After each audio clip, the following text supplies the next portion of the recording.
today's topic is Gouy's method. By using the Gouy's method, we can calculate the magnetic moment of metal complexes. So, Gouy's method is a practical method, and in this method, we are using the instrument that is Gouy's magnetic balance. So, in this balance, one arm is containing the weights, and one arm is containing the sample tube, which is making with the Pyrex glass, and it is about 3 to 10 centimeters. So, in this practical, we are using the standard substance.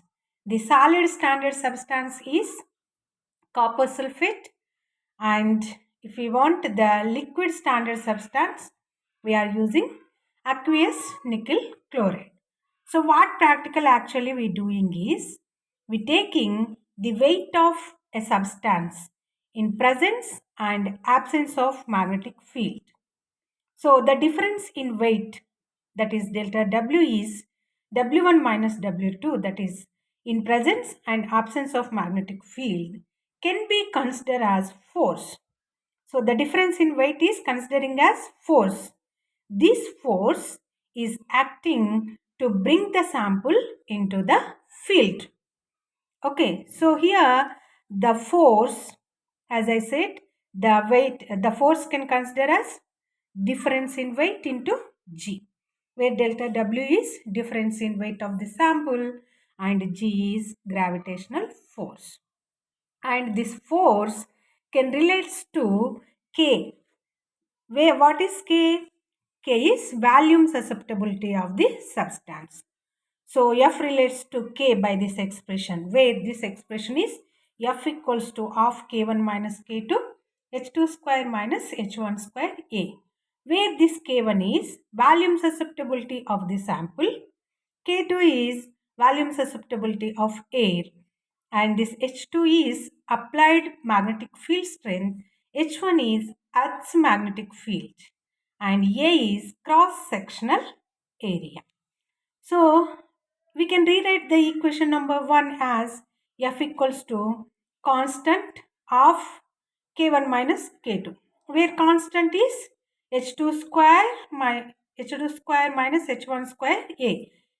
H2 square H1 square A ni we considering as constant, and of K1 minus K2 is remaining same, right? So, in this expression, we have to evaluate the two terms, that is constant and K1.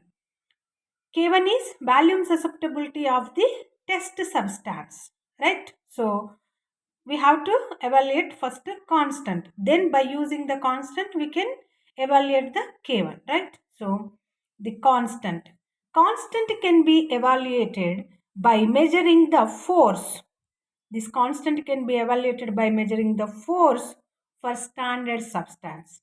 Standard substance can have known volume susceptibility K1, right? So by applying force and K1, we can evaluate this constant, right? So we know the value of constant for this step, right? So then the K1 can be calculated by measuring the force for test substance.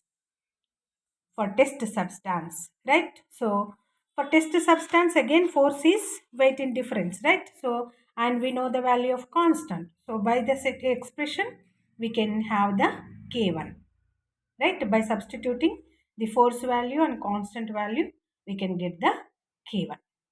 Okay, K1 can be calculated by measuring the force for test substance, and by applying the constant, we can get the K1 value.